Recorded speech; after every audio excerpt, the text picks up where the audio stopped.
दूसरों पर घोटालों का आरोप लगाते लगाते खुद योगी सरकार घोटालों के आरोपों से घिरी। 2020-21 में विधानसभा में भर्तियों में जमकर हुआ खेला।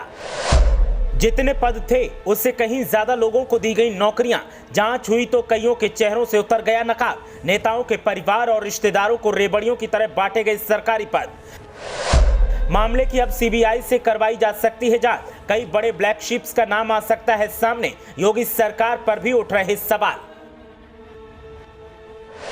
प्रदेश का पढ़ा लिखा और काबिल युवा सड़कों की धूल फांक रहा है। नौकरी के इंतजार में ओवर एज हो रहा है, लेकिन दूसरी तरफ नेताओं के परिवार के नाकाबिल और नकारा लोगों और रिश्तेदारों को नौकरियां थाली में सजा कर दी जा रही हैं। प्रदेश के युवाओं के लिए जो भर्तियां निकाली जाती हैं, सरकार उनकी संख्या जब मन चाहे तब कम कर देती है, लेकिन नेताओं के परिवार और रिश्तेदारों को सेट करने के लिए जरूरत से ज्यादा पदों पर नियुक्ति दे दी जाती है और कोई चूं तक नहीं करता। ऐसा ही एक खुलासा उस योगी सरकार के राज में हुआ है जो अब तक सपा पर घोटालों का आरोप लगाती थी, लेकिन अब योगी सरकार में ही सरकारी नौकरियों को कैसे रेबड़ियों की तरह बांटा गया, इसका जब खुलासा हुआ तो हंगामा मचा हुआ है। लेकिन विपक्ष की गलती पर छाती पीटने वाली सरकार और सरकार के मंत्री अब मौन साध कर बैठे हैं और कोई कुछ भी बोलने के लिए तैयार नहीं है। यह मामला विधानसभा और विधान परिषद में हुई भर्तियों को लेकर है, जिसका खुलासा होने के बाद से हंगामा बरपा हुआ है। मामले में अब जांच की मांग की जा रही है और तो और सीबीआई से भी शिकायत करने का प्लान बनाया जा रहा है। अगर इस मामले की जांच हुई तो फिर इतना पक्का है कि कई सफेदपोश नेताओं के चेहरों पर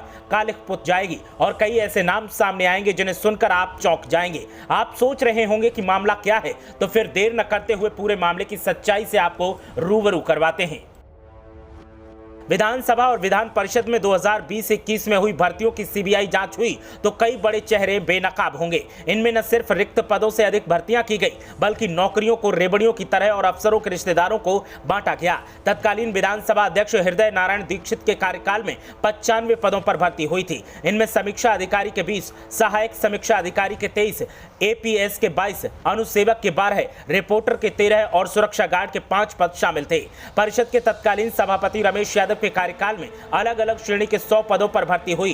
परिषद में हुई भर्तियों को लेकर हाईकोर्ट में दाखिल याचिका में अनियमितता का आरोप लगाया गया है। याचिकाकर्ताओं का आरोप है कि परिषद प्रमुख सचिव राजेश सिंह के बेटे अरविंदु शेखर प्रताप सिंह, विधानसभा के प्रमुख सचिव के भतीजे शलभ दुबे और पुनीत दुबे को समीक्षा अधिकारी के पद पर नियुक्ति दी गई।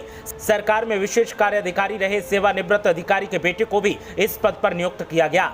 विधानसभा के पूर्व अध्यक्ष हृदय नारायण दीक्षित के निजी सहायक रहे पंकज मिश्रा की ओएसडी पद पर नियुक्ति पर भी सवाल उठे हैं। शासन और विधानसभा सचिवालय के अफसरों के रिश्तेदारों को भी समीक्षा अधिकारी बनाया गया है। करीब 26 कर्मियों की नियुक्ति संदेह के दायरे में है। इनकी सूची जब से सामने आई है तब से सनसनी का माहौल देखने को मिल रहा है। सुप्रीम कोर्ट ने भी बीते दिनों विधानसभा और विधान परिषद के स्तर से होने वाली भर्तियों पर रोक लगा दी थी। कोर्ट ने भर्तियां अब उत्तर प्रदेश लोक सेवा आयोग या फिर अधीनस्थ सेवा चयन आयोग के जरिए ही कराने के निर्देश दिए हैं, क्योंकि लगातार शिकायतें मिल रही थी कि मनमानी के जरिए भर्तियां की जा रही हैं। विधानसभा की अधिष्ठान शाखा के एक अधिकारी ने जब भर्ती को लेकर बात की गई तो उनका कहना था कि सीबीआई के सामने चिल्ला चिल्ला कर बताएंगे कि भर्तियां कैसे हुई हैं।